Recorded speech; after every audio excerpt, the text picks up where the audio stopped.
seseorang anu masih kene ngarasakeun mukjizat Al-Qur'an ambalayah loba keneh anu lamun ditunjuk tak ngaguling jelema Quran teh mukjizat boho al-mujiz diganjar dibacana bakal ngapeskeun kamus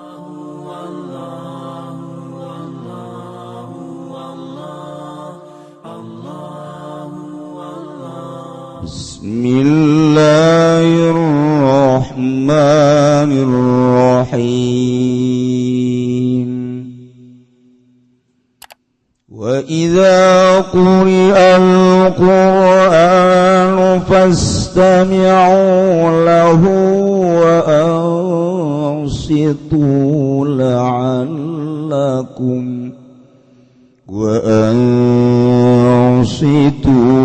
la'allakum turhamun.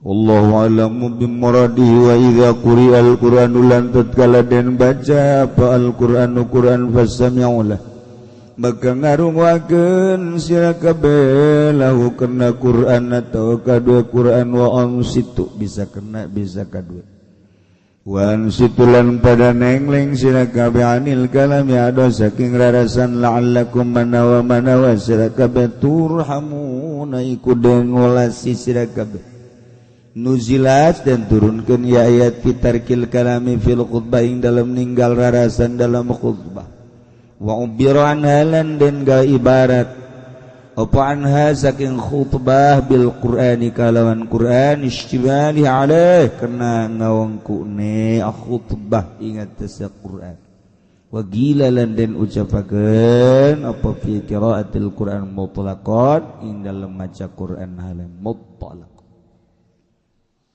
واذكر ربك في نفسك تضرعا وخيفة ودون الجهر بالغدو والآصال ولا تكن من الغافلين. Wallahu a'lamu bimuradi wazkur lanun eling sira Muhammad rabbaka ing pangeran sira pinafsika ing dalam ati sira sirra tegese ing dalam jero ati tadarruan ale DP tadalulan tegese DP wakifatan lan ale wadi khofad minu tegese wadi minhu saking arab wa fauqa sirridunal jari lan ing dalam sadurunge londunal jari ada orang ana banter minal qauli saking ucapan naikos dan tegese sedengan bainahuma dalam antarane sir dan jahar bil gudwi dalam isuk-isuk wal asalan pirang sore-sore ay awailin nahari wa awakhir tegese pirang-pirang awal awan dan pirang akhir awan pirang-pirang akhir nahar lan ajana sira kabeh minal ghafilin ikut tetep saking kang lali kabeh an zikrillah saking zikiring Allah. Innal ladzina 'inda rabbika la yastakbiruna 'an 'ibadatihi wa yusabbihunahu wa lahu yasjudun. Allahu a'lamu bimuradi ing satuhune wong akeh kang tetep ing dalam sanding pangeran sira Muhammad al malaikat tegese pirang-pirang malaikat la yastakbiruna ikorana sarombong ya alladzina yatakabbaruna tegese sombong ya alladzina an ibadati saking ibadah ing Rabb atawa Allah wa yusabbihuna ulan pada ngabersihkeun ya alladzina hu ing Allah yunazzihuna wa ma la yaliku bi tegese ngabersihkeun ya alladzina ing Allah saking barang kang ora layak ya maka lawan Allah walahu yasjuduna lan qad Allah pada sarujud ya alladzina kabeh ya khusulahu bil khudu'i wal ibadah tegas nangtukeun ya alladzina ing Allah kalawan DPDP lan ibadah fakunu mithlahu maka ana sadaka baiku mithlahu umpamane alladzina fakunu mithlahu maka ana sadaka baiku umpamane alladzina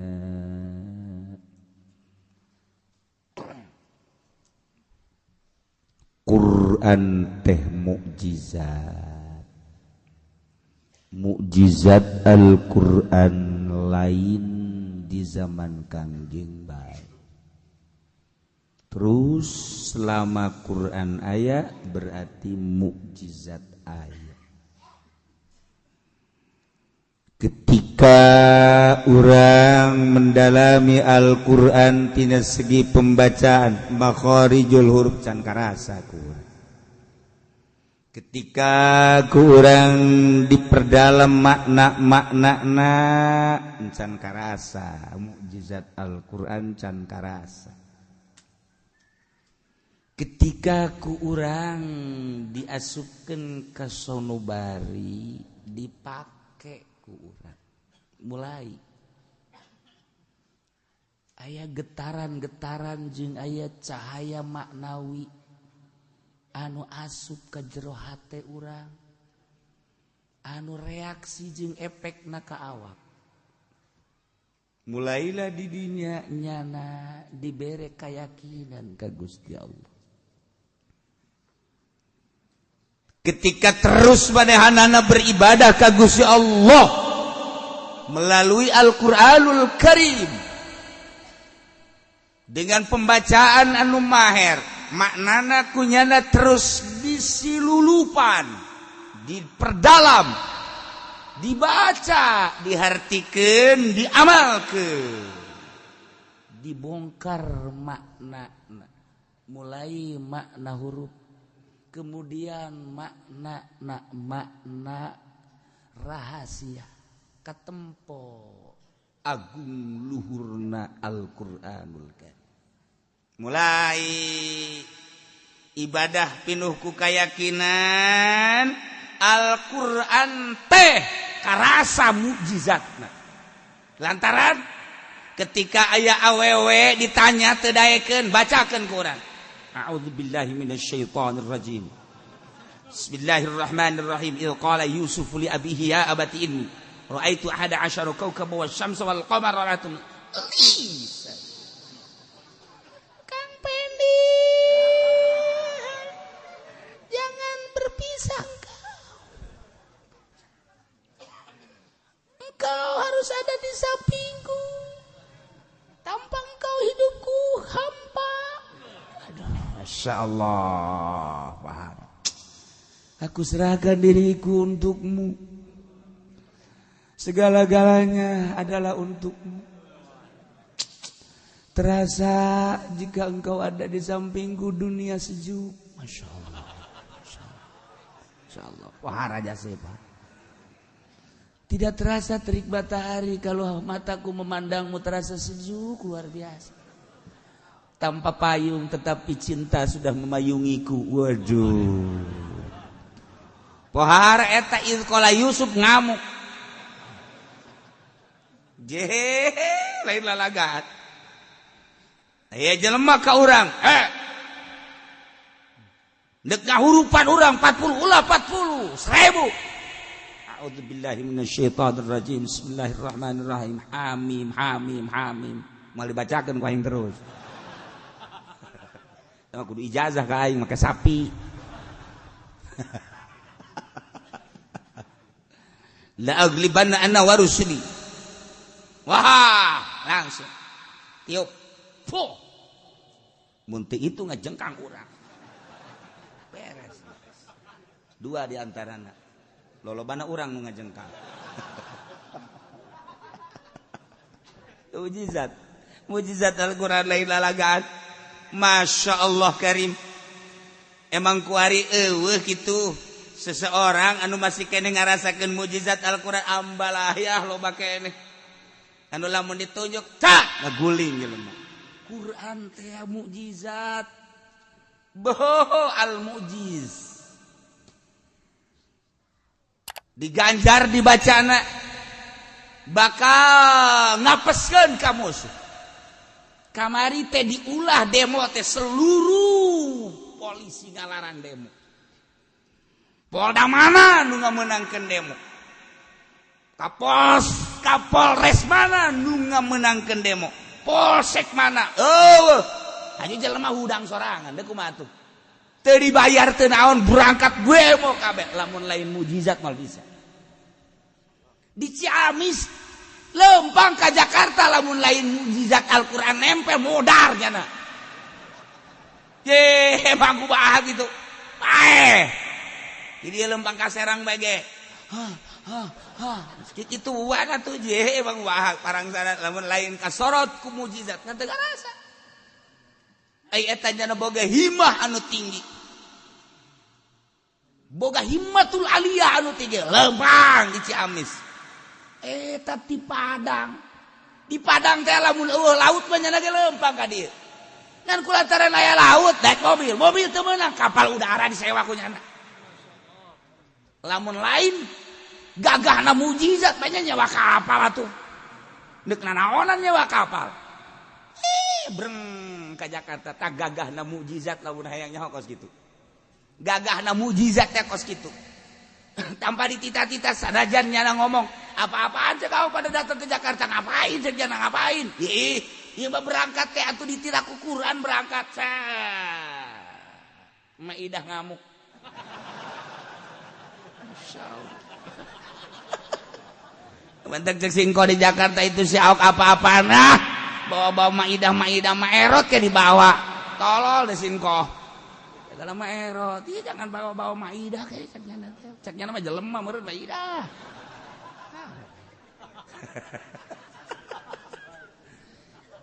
Al-Qur'an, ya Allah ya Rabbi. Al-Qur'an teh lamun geus gabu kulasa Qur'an, kakarak saayat. Nu batak waliullah boga keyakinan. Urusan pae lain deui, urusan pae mah ajal. Ajal teh mah urusan anak perang teu perang pae, demo teu demo pae urusanana. Dahar teu dahar pae. Soeharto moal beak 7 turunan modarnya. Ibutin pae. Atuh komo sia RT teu boga naon, modar jasa siapa? Parae. Parae kabeh nu sugi ge pae, nu sugi pae. Artinya parae ulah diukur ku urusan berjuang perang ulah. Urusanana urang teh neangan ridho Allah. Hudang kabeh mujizat. Hudang mujizat moal katahan kajen kumaha. Ieu can sakumaha mujizat Al-Qur'an. Masih kene ngendek di jero. Masih kene ngendek. Teu kudu dititahan. Nang saha urang lembur atuh demo nang saha ditahan jauh ditahan. Oh ditahan kan nanya dok mau pada kemana? Mau ke Jakarta ngapain? Demo. Ikut. Hei siap teh nyawa naon deuk naon siap. Pokoknya gua ikut sono. Siapa boga modal nggak usah tanya modal gua. Pokoknya gua ikut aja ke sono. Ntar lu kalau ditanya sama polisi ngapain ke sono? Enggak, polisi yang gua gemlang dah. Eta nang saha ngomong gitu coba ayo. Urang lembur teh nyaho naon. Lamun polisi ngahalangan paeh di dinya polisi. Ulah disangka paehna ku eta budak ku mujizat, modar sia polisi. Mujizat lamun geus ngamuk, masyaallah gunung diangkat. Atuh pan cek Ki Fudal bin Iyad ditanya, "Bae Kiai, ari nu ngaran wali kumaha?" Nu ngaran wali mah lamun nyana nunjuk sesuai jeung tunjukna. Lamun cek nyana ngaler, cek nyana ngidung dia eta wali. Oh, eta kos kitu. Kebeneran Ki Fudal bin Iyad ngageserkeun kopeahna ieu. Set, gunung miring gunung. Cek nyana eta deung ngabuktikeun bahwa nyana wali. Itu gunung miring cek digegeun deui. Wah lempeng deui. Kita tuh kudu hese-hese wali mah. Lantaran nyana teh teu percaya ka wali kehebatan wali. Dibuktikan ku Fudal bin Iyad. Nah, eta teh naon mukjizat Al-Qur'an aya di dirina. Mantak di zaman sahabat teh kahartipan Kangjeng geus eueuh, tapi ieu seperti aya bae. Sebab naon? Sakecap nyata. Sidina Abu Bakar Siddiq, Sidina Umar, Sidina Utsman, Sidina Ali, mukjizat Al-Qur'an empet. Kuari urang lamun bener-bener maca Quran. Kemudian maknana dihartikeun. Terus ditelusuri rahasia-rahasia. Boh, atuh ieu nu mantak jelema wali bisa hibar ka Mekah hayang ka Mekah set mukjizat Al-Qur'an emang lain mukjizat atuh bisa datang ke Mekah yang balik deui ka dieu teu bisa cekna ieu pan aing hese tadi mah kikituan aing bisa hibar barang datang ka Mekah wah asa ditangkap askar aing geus eueuh ye aya gangguan nyana cerik nyana ka Baitullah sebab ketika nolna kaganggu atuh teu bisa hibar deui toy eueuh loba jelema anu bisa ka Mekah teu bisa balik deui loba ngan eta teh keur diwarah ku Allah aya naonan tak kaganggu kenyana ceri oh kapangi deui sat hibar deui masyaallah urang lamun nyata kehibaran gitu resep hasa hayang masalah sia hibar ke anu nembak cek pajar menek peking meureun sia mah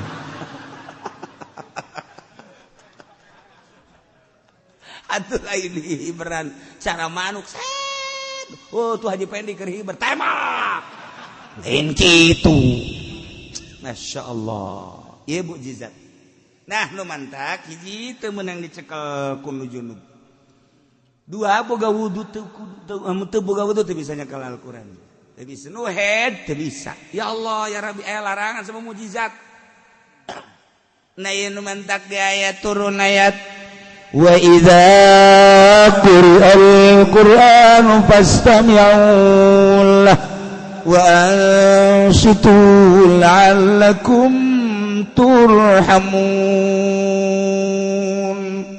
wallahu a'lamu bimuradi ayat ieu teh diturunkeun dina ngalarang ngomong ngalarang ngobrol ngalarang berbicara fil khutbah dina waktu khutbah lantaran harita orang Arab teh ketika khutbah teh ieu nyana ngobrol-ngobrolkeun urusan perdagangan, urusan kahirupan.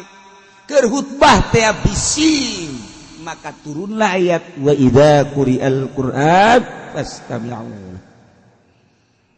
Nu mantak dibahasakeunana Al-Qur'an padahal mah khutbah lantaran di jero khutbah teh aya Qur'anan ceuk sakaol mah Quran secara mutlak kok. Aya deui jelema keur salat. Urang Arab di Madinah. Begitu keur salat ngarobrol. Nah eta ngalobrol teh ya ngaganggu kana salat. Maka dicarekan ku Gusti Allah turun ayat ieu wa idza quri'al Qur'an. Pan keur salat teh baca Quran. Baca Quran. Bismillahirrahmanirrahim. Alhamdulillahi rabbil alamin. Quran. Surat kadituna. Bismillahirrahmanirrahim. Qul a'udzu birabbin nas. Quran. Eta teu meunang aya nu ngomong. Mantak cek mazhab Hanafi mah, cek mazhab Hanafi teu kudu baca Fatihah acan makmum lamun imam kadenge Fatihah. Teu kudu. Urang salat magrib kan kadenge Fatihahna. Allahu akbar imam. Bismillahirrahmanirrahim. Bismillah. Nabi mah sekadar penyempurna. Alhamdulillahi rabbil alamin. Arrahmanirrahim. Maliki yaumiddin. Makmum teu kudu baca Fatihah. Geus asal gadegekeun bae eta ieu. Wa idza quri'al Qur'an di mana dibaca Fatihah. Quran teh Fatihah dina salat. Pas tabi ulah dengekeun doan situ. Ulah aya umah ngomong. Perhatikan baik-baik. Salat jadi. Mazhab Hanafi. Teu kudu baca Fatihah nya geus bae imam ruku bilu Allah mantak ulah kaget lamun di Mekah ulah nurutan nyana ke urang nurutan nyana deui cenah mah Allahu akbar cenah mah nileuk ka kaditu neuleukeun teu keur gadekeun imam nyana teu maca nyana mah teu masalah nyana mah mazhab nyana ai urang mah la salata liman lam yaqra bil Quran cak Kangjeng Nabi teu sah salatna lamun teu baca Quran. Baca Quran teh anu baca Fatihah, berarti urang mah nyekalan eta mazhab Syafi'i mah bacalah Fatihah. Geus lamun kaburu mun teu kaburu teu kudu. Urang datang ke masjid, imam keur majeuna maca surat. Pas maca suratna Nas. A'udzu birabbin nas malikin nas ilahin nas min syarril waswasil khannas. Urang datang ka dinya. Allahu akbar. Alladzi waswisu fi sudurin nas minal jinnati wan nas. kan langsung ruku. Allahu Akbar. Urang teu kudu maca Fatihah. Allahu Akbar. Geus mantep, lu mantep kadatang ka dijana terakhir wae.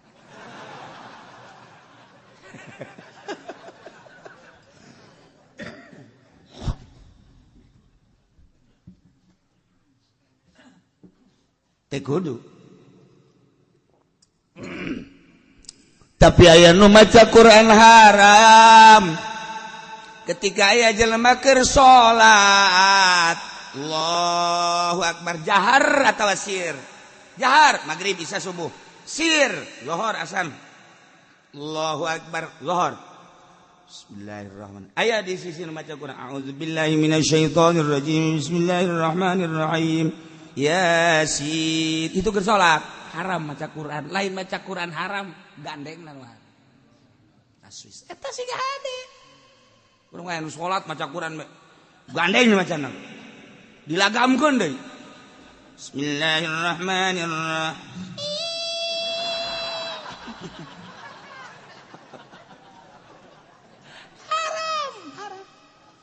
Haram. Termasuk ngaganggu nu sare dina waktu sare bulan Ramadan kan waktu teh urang teh sangat diperhatikan. Maghrib tas maghrib langsung isya tas isya langsung taraweh. Tas taraweh perlu istirahat sebab mungkin jam 2:30 atau jam 3 udang. Berarti perlu sare. Lihat ngaji Qur'annya na awong-awongan saat batur istirahat haram lain menang ngajar. Lain menang ngajar haram. Lantaran ngaganggu batu. Cak datang aduh teh budak bener ge tadarus. Atupan aing waduh. Ieu engke kudu hudang deui. Coba cak awewe mah bu aing mah nya salaki sok yang diladenan heula. Nya ge mas.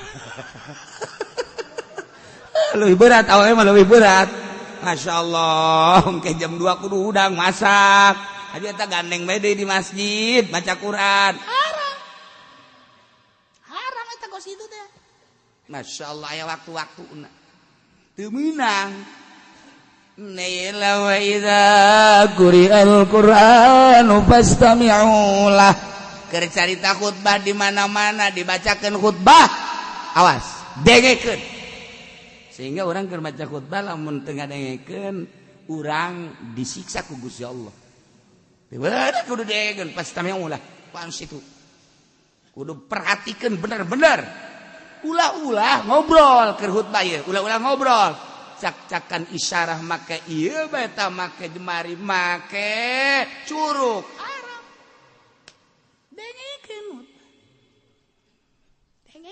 Mata khutbah di dieu mah lain khutbah lugawi, khutbah na ieu mah khutbah syar'i. Geus lain ceramah. Ku ari khutbah dina Jumat teh di manaan ceramah itu salah. Eta mah khutbah syar'i, kelengkapan salat Jumat, 2 rakaat, nu 2 rakaat zuhur teh dibagi 2 rakaat ku salat, 2 rakaat teh khutbah. Batak khutbahna 2, lamun aya jelema maca khutbahna hiji teh sah Jumatna. Pokokan misalna alhamdulillahilladzi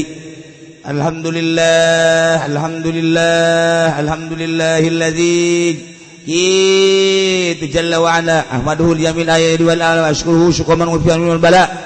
Atubu ilaihi min kulli masyatin qala wa fi'la asyhadu an la ilaha illallah wa la ilaha illallah. Terus a'udzubillahi minasyaitonir beres.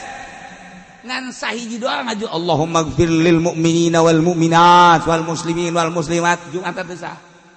Kudu 2 khutbah sebab da ganti salat zuhur. Zuhur 4 rakaat nu 2 jadi salat nu 2 jadi khutbah. Bisa anu hiji teu sah. Atau ngalantur jadi nak jadi khutbah lugawi ceramah bisa atau bisa tambah lain khutbah ceramah tambah khutbah syar'i perlengkapan salat Jumat ieu dalilna wa idza quri'al Qur'an di mana dibacakan Al-Qur'an khutbah maknana mastami'u lah khutbah Jumat dengekeun waan situ nengleng cicing sebab ieu mah salat maknana khutbah eta maknana salat.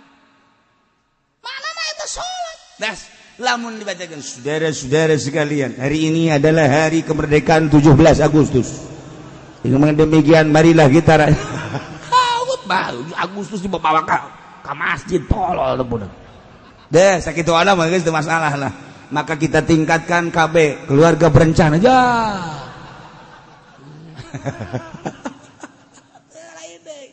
Lain deui. Khutbah. Wa idza quri'al Qur'an khutbah. Di mana dibacakan Quran ya pastami'u lah.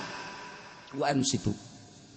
Atawa Quran secara mutlak di mana dibacakan Al-Quran dengekeun ulah loba omong.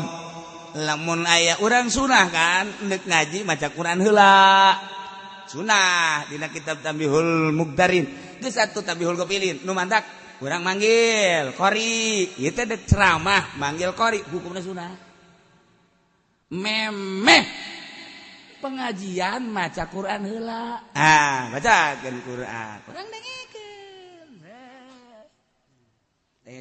Nu patali jeung pengajian. Patali jeung pengajian ieu teh deuk pengajianana muludan. Oh, berarti wa ma arsalnaka. Geus ledeg da wa ma arsalnaka. Oh, ieu Rajab subhanallah asra. Oh, ieu teh deuk pertikahan wa min ayatihi. Eta sunah kos gitu. Surang dengekeun ulah ngarobrol. Dengekeun ieu kan mukjizat. Masyaallah lamun mukjizat geus dibacakeun haji urang ngalantur berarti urang kahijab antara urang jeung mukjizat. Ketika mukjizat asup set ka diri urang ngadengekeun asupna ka mata nundutan. Berarti mukjizat teh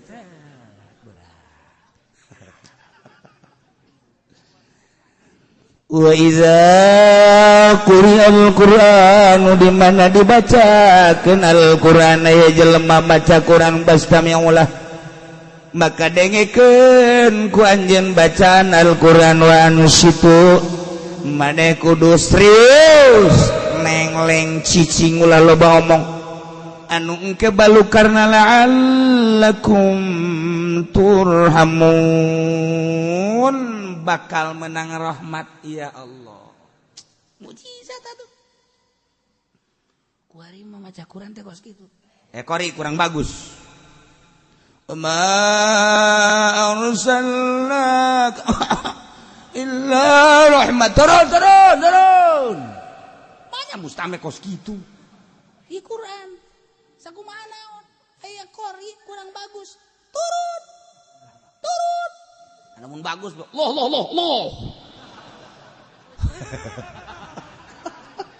Hirpa. Wah, ulah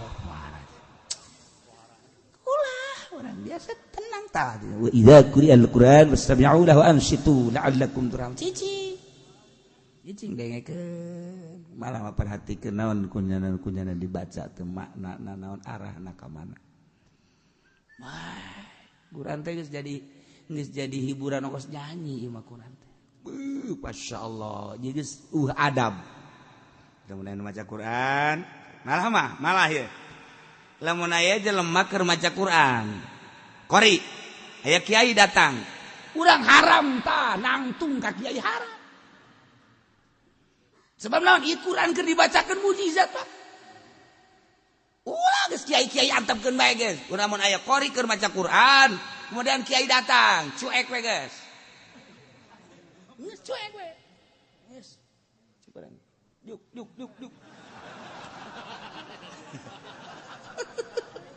Ulah larang ye. Atuh berarti kan muliaan mana Quran jeung kiai. Atuh jauh belum ke mana-mana. Ulah geus antepkeun. Mantap kiai nu bagus lamun keur aya maca Quran ulah ka kadinya cicing we kiai. Ulah menghargai Al-Quranul Karim. Ulah nyeun heboh. Set. Kiai atau kiai nak embung dihormat masalah. Cicing sia. Diu. Ini mah kiai lain gitu. Budak atupan aing kiai. Masyaallah, ieu budak aing teh disambut. Ya Karim, atuh ieu cium dah. Kiai tolol.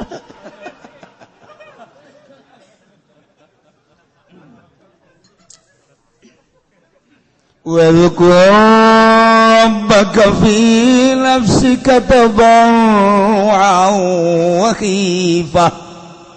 Wadhkur eling anjeun Muhammad rabbaka ingat anjeun ka pangeran anjeun fi nafsika tapi di jero hate anjeun bae sirat tadarruan wa khifah kana arah tadarru DPDP wa khifah jeung sieun ka Allah.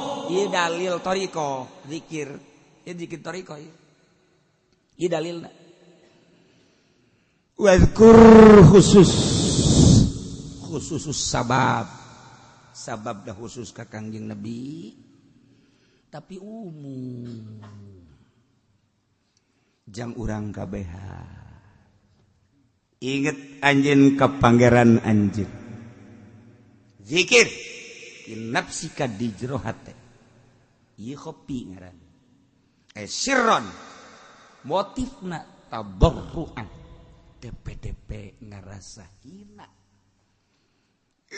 nanaonan dibandingkeun jeung keagungan Allah wa khifatan jeung kana sieun ka Allah wa dunal jahri fauqa sir saluhureun sir jahar andapun jahar middle qaul tina ucapan ekos dan bae sedengan tarik ting ulah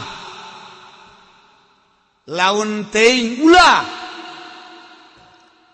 mata ulah tarik teuing ulah laun teuing ulah mantak zikir aya macem-macem zikir teh macem-macem berbagai dalilna ieu keur carita zikir kopi mah jero kamu aya deui zikir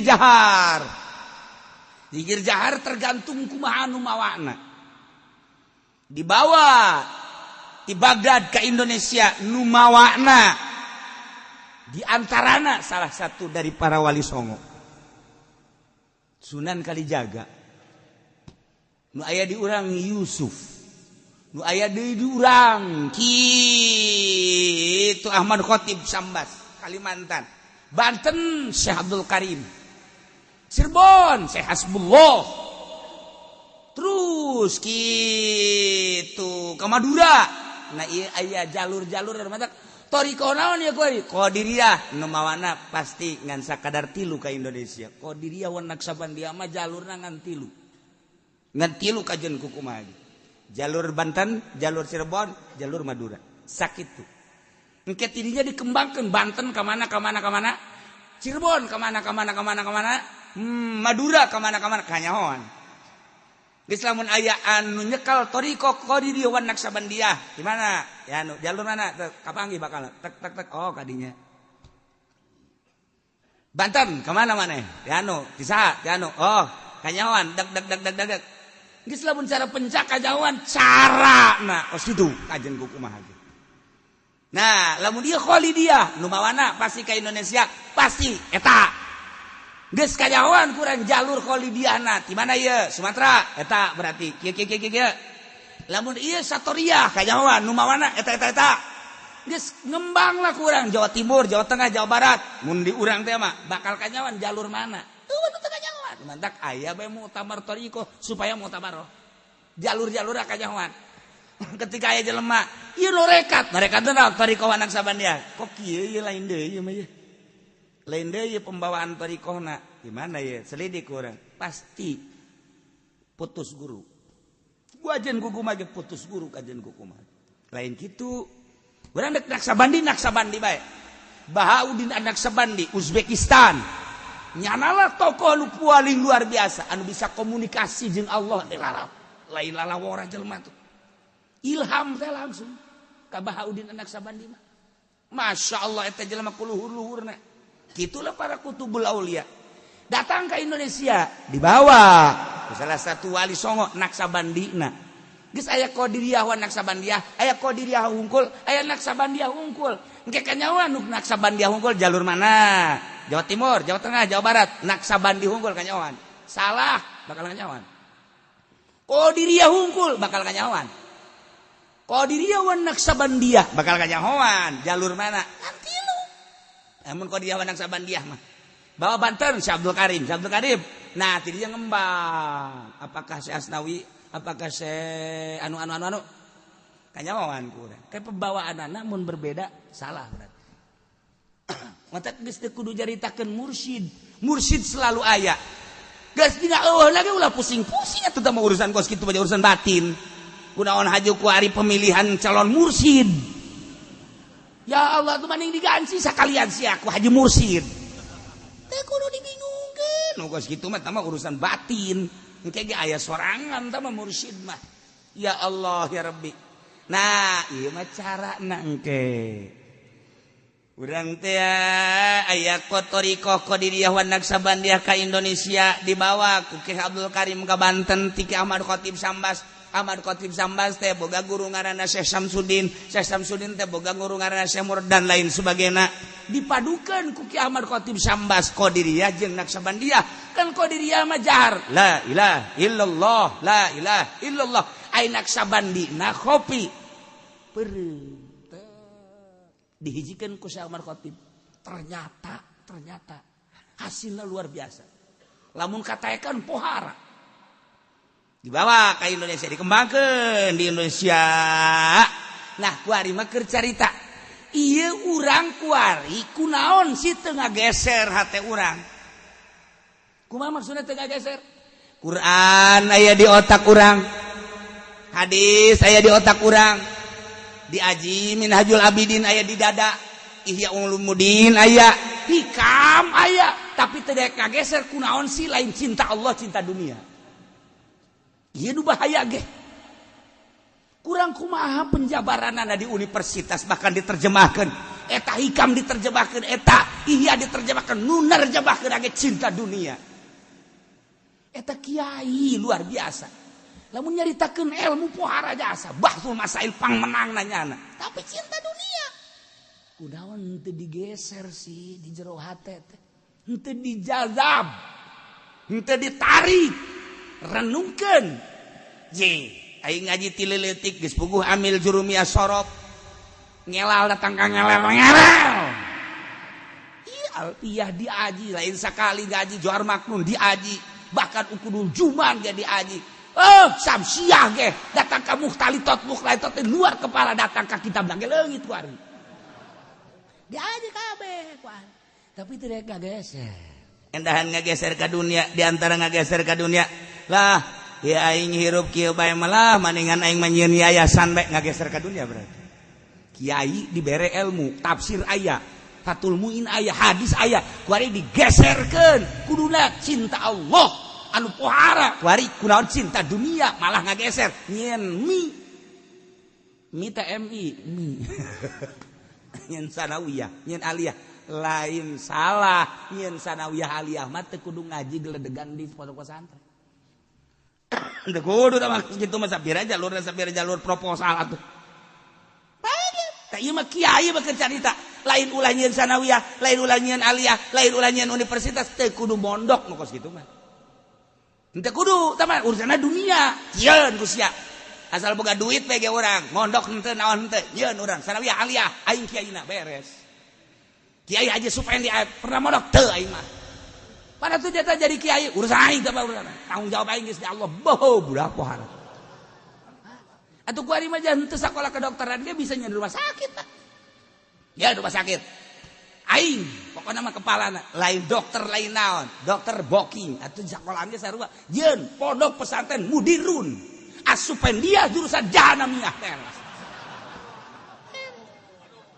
dunia ieu teh ulah lain ulah ieu mah kiai keur carita kiai mah tafsir aya di otakna hadis aya di otakna usul fikih aya di otakna komo fikihna tasawuf aya di otakna pasaran ihya pasaran sagala Minhajul Abidin hikam geus sering kunaon sih teu gageser hate nah pertanyakeun ka diri sorana kok teu gageser selama cinta dunia moal indah hirup moal nikmat ibadah ka Gusti Allah moal daek salamet moal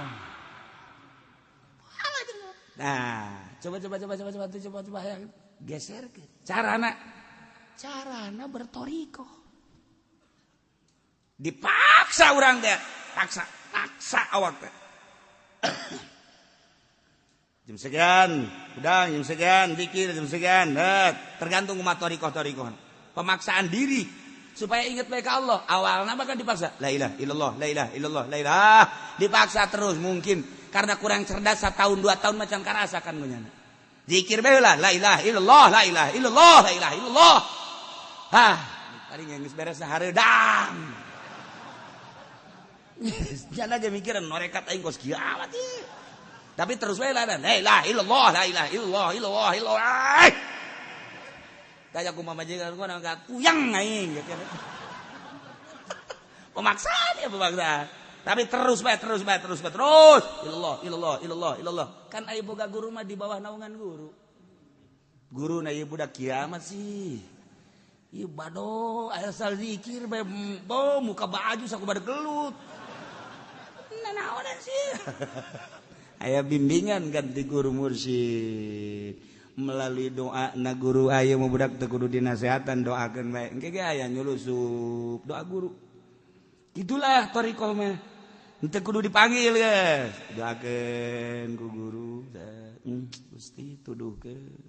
Ihdita. Mantak Allahumma hdinas siratal mustaqim teh eta teh doa ahli thariqah. Allahumma hdinas siratal mustaqim. Allahumma hdinas siratal mustaqim siratal ladzina. Eta teh doa thariqah. Nah, ditujukan Allahumma hdi ya Allah golba fulan. Huwa muridi wa huwa dan lain-lain sebagainya. Mulai nyana. Ya. Mulailah ada lain deui kali. Zikir geus kalem. Bahkan lamun ti jam 1 teh datang ka subuh diuk bae. Sia bari ngacai.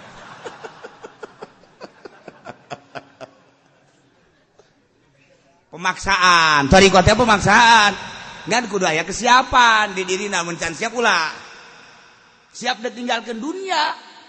Ieu mah norekat teh ku guruna ge sia lamun nyekel torekat ieu insyaallah sugih ge. Yah, eta guru gantung guru kos kitu mah. Torekat sih kadunya goblok ta guruna. Torekat mah sia dek norekat berarti ka Allah siap sia ninggalkeun dunia. Mun ngawarung sia abruk daek sia. Ih kaheula ulah norekat sia kos kitu. Mereka siap. Itu mereka dari Allah secara mutlak beres. Tinggalkan dunia, segala warung, segala sawah, segala perusahaan. Tetek ya saya tinggalkan dekat Allah. Pada Allah mah lain kudu lempang. Emang Allah ada di gunung. Emang Allah ada di Bandung lain. Itu perlu lempang dekat Allah mah tidak diperlukan jejak-jejak untuk sampai kepadamu ya Allah. Sebab engkau bersamaku, engkau bersama kami. Innallaha ma'ana. Ente perlu berangkat. Di dia Allah aya, di masjid Allah aya. Dek di mana bae Allah lain kudu ka gunung, lain kudu ka leuweung, lain kudu ka manteu kudu Allah. Hanya perasaan nu can datang ka urang. Maka dipaksa urang miceunan reged. Sakumaha rumi nyaritakeun aya hiji waliullah bijak lempang. Begitu lempang aya jelema keur hees di handapeun tangkal kayu. Ku geunah-geunahna eta hees di tangkal kayu, di hadapan tangkal kayu, leungeunna ge ka luhur kieu tiis berarti kan. Lain Golkar sia de. Sia masal tangkal kayu be Golkar goblok tah. Kieu Golkar ieu gara-gara nama ieu. Aing mau greget bae ka kieu Golkar tah. Nyasarkeun.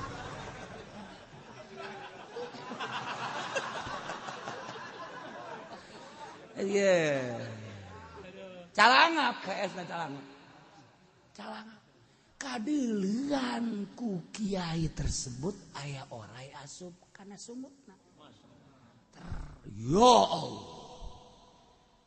Caki diudangkeun ku nya diudangkeun ge galak. Udang sia, udang. Aun kiai galak amat. Sia nonggong.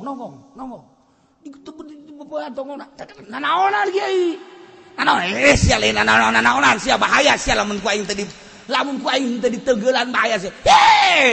Nanaon kulah udang heet datang dipupuhan da lumpat ya mah. Lumpat di udang. Udang sia ka dieu sia. Nek laon ieu kiai ka dieu sia celaka sia. Wae dipupuhan ieu napa bebeuteng. Nanaonan cenah ieu. Lumpat deui Malah mau apa mongol kiai.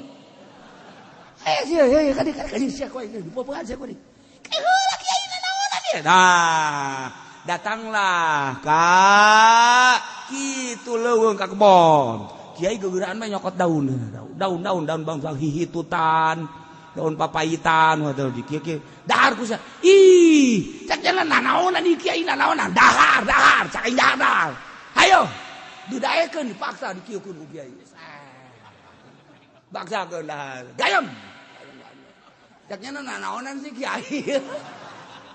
Kula keur ngeunah hees ye datang di gebugan bae di udag-udag aduh kada kiai tolol sakira ye goblok ye kiai ye sakira aya kajian aing mah digoblok-goblok ge sakira teh nu penting dahar tah sia ye dahar gayam leleg terei aduh gas tenang malah dikieu-kieu deui ku kiai bluk geus satu sakira jari awak kieu geus jari terus pakai kayu gadong dong bluk nah naon cenah kiai ayo geura ter inum kebel mules beuteungna aduh mules beuteung nya kiai kaja dayu bener mules terus utah cenah begitu utah keluar orang kadele Gus ya masyaallah cenah kiai masyaallah jadi aya orayan di beuteung sia ku aing kadeuleut nu mantak aing ngagebugan sia ge lainna naon supaya oray keluar aju ku aing dibere dangdaunan nu pait-pait teh eta supaya oray mabok diinum ben ku aing tak kuari moal masyaallah nangkep jangan ka kiai duh kiai hampura kula mulo kiai kula cilaka meureunana nuhun kiai gambaran thariqah seperti eta gambaran thariqah teh seperti eta di diri urang teh loba orayan. Komo di aja pendi mangges anak incuan sama orang lain hiji orai baik orai koros aya di dinya orai pucuk aya di dinya orai tande orai belang hambalaya geus hese tama di obatan naon ge hese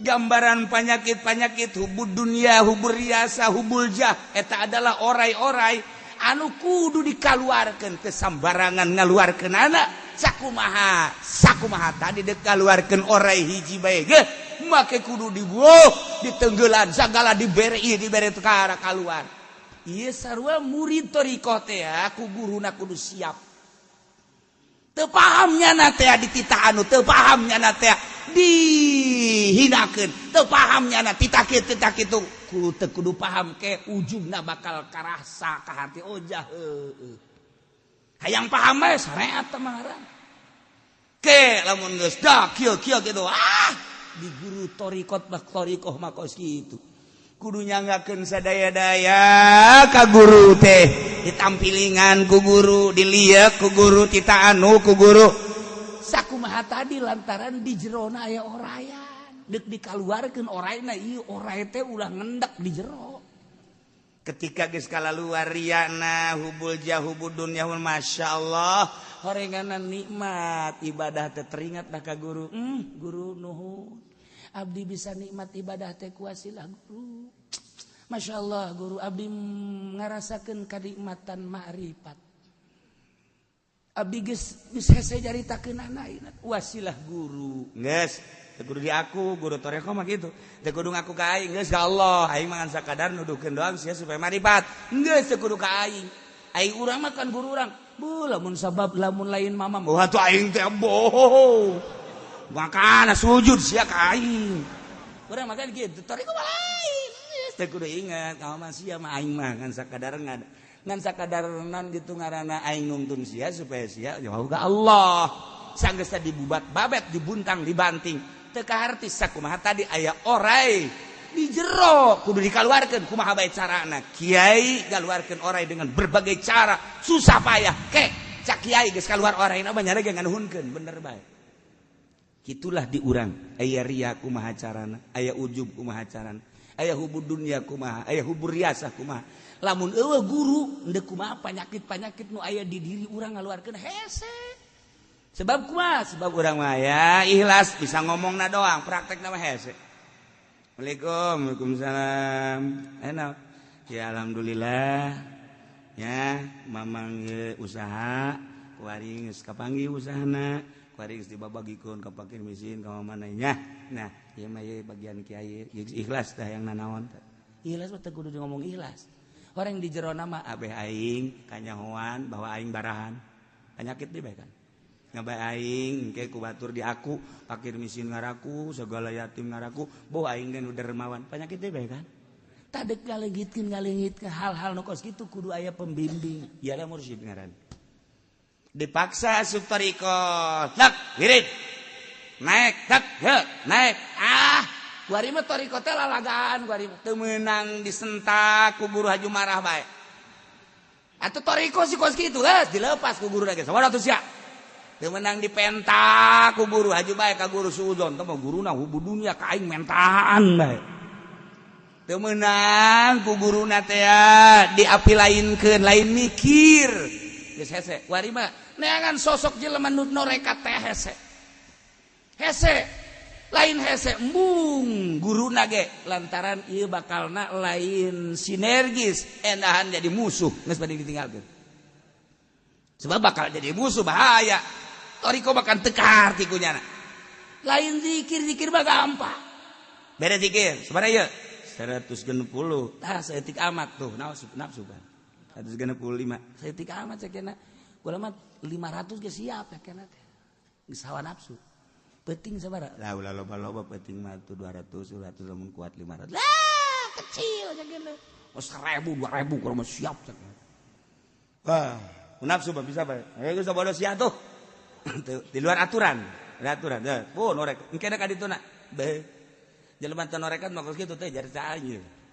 aing cara aing norekat beuh aing bisa hiber segala jadi geus leuleui yang ngomongna ge leuleui tah eta akibat henteu make aturan torekat teh jeung jelema engke teu wauh tuh kudu beda sebab urang mah kan norekat nyana mah kan henteu tuh kudu beda urang mah jelema ikhlas ikhlas tidak ngomong-ngomong tolol tah kan gitu jelema kudu ngahormat ka aing sebab aing manorekat asal henteu dihormat aing ahli thariqah thariqah atuh sia ngahormat ka aing kan aing mah ahli thariqah teu terbimbing mah kos kitu mentak jelema endek hayang norekat sakali dua kali can meujeuhna sebab naon gaya jeung lagana encan manjing bahaya ieu mah dibere thariqat mentak khusus cenah mah merekna kanu geus siap. Assalamualaikum misalna kiai yang belajar ibadah we cenah kuari mah kulah ieu penting mah yang boga pagawean. Maksudna sholawat mah geus dikeun ieu ceuk. Aja yang naon tuh eta bae cenah sok ngadenge tarekat-tarekat. Bener. Kumaha lamun pamajikan mama ngaju ninggalkeun mama? Ih kaulah tuh kiai. Kok tarekat sih ka pamajikan. Eta kan dicoba ku urang. Guru tarekat kan coba. Gua majikan kan dunia, kumaha mun pamajikan ninggal. Warung, kumaha mun warung ngajejes ye. Eta mah sakadar cobaan kanyana siap henteu. Cenah kula yang norekat. Bagawean naon? Kula magaan ngaji. Alhamdulillah tuh bagus. Santri aya 100. Siap ya norekat. Siap. Sia lamun norekat santri areueuh. Pakalna. Teu kaburuna naon mau santri areueuh bae siap. Kayak ku jelema sia geus teu diambeun teh. Ieu tumbung, berarti teu siap. Berarti berat ka jelema. Berarti berat ka kana kamulyaan, berat ka dunia. Tarekat. Larek ngarekat kiai. Kumaha teh lamun warung si ambruk kajeun kiai, lamun kuari ge ambruk ieu. Kuana mah geus disakabariankeun bae teh. Kumaha sia lamun ke sia haju imah leungit, kula can boga imah. Can boga imah. Wah si haju lamun kabogoh lamun pamajikan si haju indit kula teu laku-laku kiai can kawin datang ka kuari teu laku kuari perusahaan sia naon teu usaha baru sebatang kara sia bener nek norekat bener sia lain nek norekat dia mah pelampiasan mah kos kitu terjadi norekat mah ilmuna secara syariat geus aya jang ketika ieu sah teu kudu nanyakeun ieu teh batal teu kudu nanyakeun malah mun aya batur nanyakeun bag-bagan syariat kunyana bisa kajawab besinyana engke diangkat jadi wali batur naranya bisa ngajawab mah nya aya wali engke bodoh syariatna. Nomor kedua geus kudu siap ditinggalkeun ku jelema sebab teu dimaksud jelema mah andai kata jelema ngusirnyana atuh siap bae sanajan anak pamajikan ngusir ge eueuh masalah sebab deuk ka Allah andai kata kasalahan persepsi pamajikan jeung anak teh lain deui cara Kangjeng Nabi Lut pamajikanna beda persepsi kajeun kumaha aing mah deuk ka Allah usir aing ku sadunya aing deuk ka Allah aing mah supaya boga perasaan aing hiji kadua Allah sakitu hirup andai kata ieu kabeh mencomo kajeun asal ulah ku Allah andai kata ieu dunia leungit kabeh kabeulem ulah wah ka dunyana aing ge kabeulem ridho mun ku Allah beres wah sia beneran atuh beneran beres mantak moal sieun ti penting ge ti penting zikir jam 1 jam 2 deug aya nu paeh deug pocong aing teu sieun ka sia pocong paling muringkak bulu doang. Teu sieun, aing mah hayang ge ka Allah, sia kudu ngaganggu ka aing. Ayo sia ganggu aing mah moal sih. Ka Allah aing wani ninggalkeun pamajikan, aing ninggalkeun anak. Pamajikan aing kurang kumaha, tapi aing pindah heula aing ka masjid. Eta teh aing teh ka Allah. Ayo sia ngaganggu ka aing. Ya, awas sia ku aing. Sieun kun teh anake mohon ya tuh, lamun orang kadelesian ku ti anak.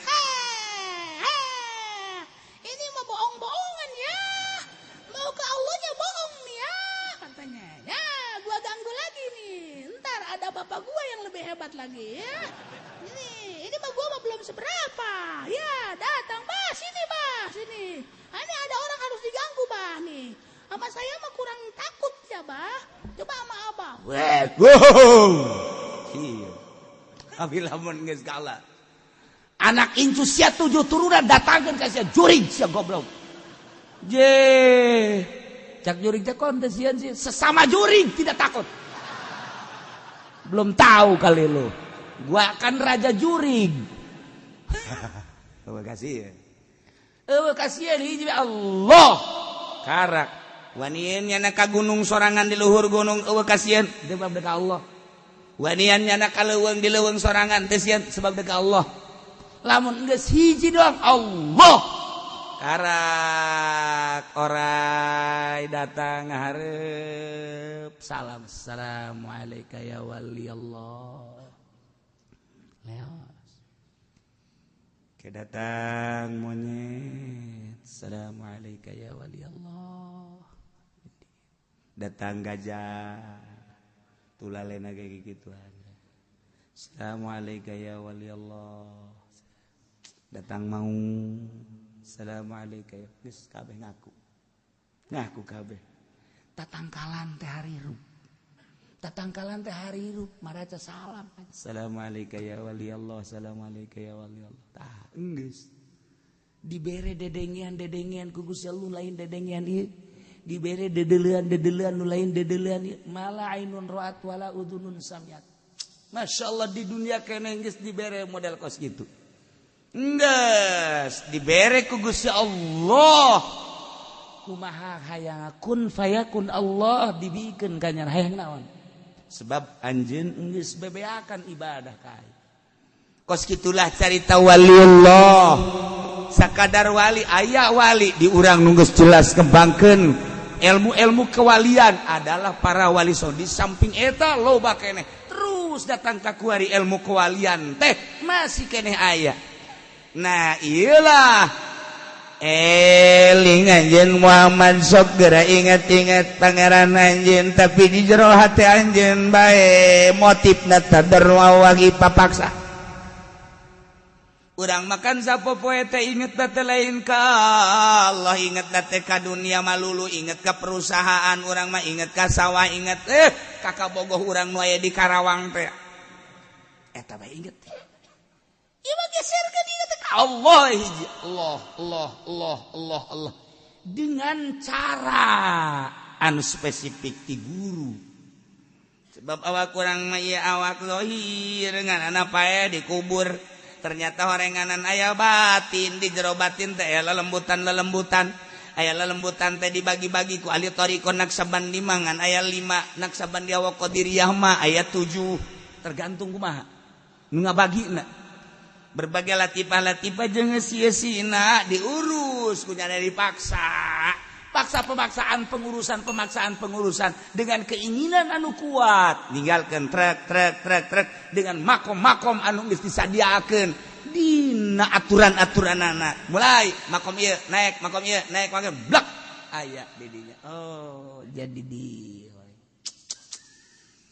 tuh iyalah geus satu zikir lagi khifa wa fauqa siridunal jari di dinya ge dititana teh wazkur rabbaka fi nafsika di jero hate bae nu mantak khairu dzikri ma khafi ang bagus teh zikir anu samar di jero hate nu nyaho malaikat ge teh nyaho malaikat teh nyaho nya Allah nu nyahona ngan nyahona seungit malaikat teh ari zikir mah teh nyaho sebab malaikat mah nu zahir-zahir langkah-langkah orang tapi sengit malaikat diamban sengit amat sengit barang ngambuan ka dieu bau sengit ambil balik ieu zikir nah mimiti zikir jahar la ilaha illallah la ilaha illallah la ilaha illallah bari zikir kopi Allah sesuai jeung detak jantung urang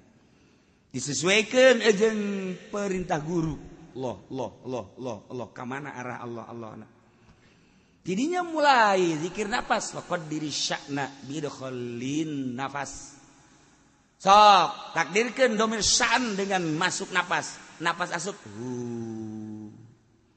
babil khurujin bil akdas ketika keluar takdirkan make asma Allah nu maha suci Allah geus kaluhur kajrohu keluar Allah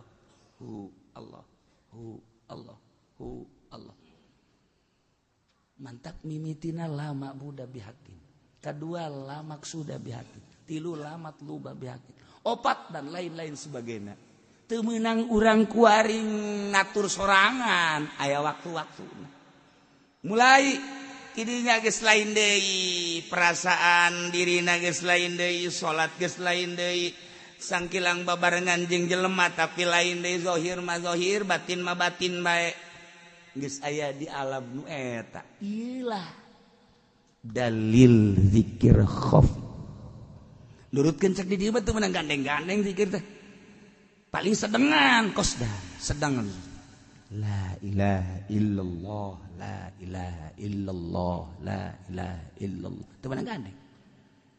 Nah, ayana gandeng engke di zikir jahar. Dalil lain deui.